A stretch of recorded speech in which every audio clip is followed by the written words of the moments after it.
অর্থাৎ তোমরা আল্লাহর নিয়ামত পেয়ে সেই নিয়ামতের আলোচনা করো। আমরা যদি দেখি এই পৃথিবীতে সৃষ্টি জগতের মধ্যে অসংখ্য নিয়ামত মহান আল্লাহ তাআলা আমাদের জন্য সৃষ্টি করেছেন। এর মধ্যে আমাদেরকে দেখতে হবে সবচেয়ে বড় নিয়ামত কোনটা। আকাশ বাতাস, চন্দ্র সূর্য গ্রহ নক্ষত্র, পানি মাটি সবকিছু আল্লাহর পক্ষ থেকে নিয়ামত। সবচেয়ে বড় নিয়ামত হলো নিয়ামতুল উযমা, হলো আমাদের নবী পাক সাল্লাল্লাহু আলাইহি সাল্লাম। যে নবীজিকে সৃষ্টি না করলে এই কায়নাতের কোনো কিছু সৃষ্টি করা হতো না। সেই নবী পাক সাল্লাল্লাহু আলাইহি সাল্লাম হলেন সবচেয়ে বড় নিয়ামত, নিয়ামতুল কুবরা, নিয়ামতুল উযমা।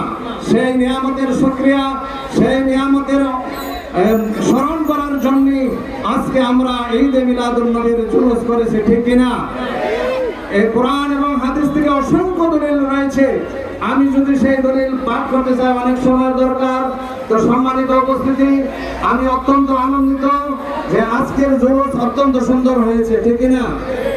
আমরা জুলুস মানসর মাদিনিয়া গাউসিয়া দাখিল মাদ্রাসা থেকে আরম্ভ করে আমরা প্রথমত মাদ্রাসায় আমরা মিলাদ কিয়ামের মাধ্যমে সমাপ্তি ঘোষণা করতাম। পরবর্তী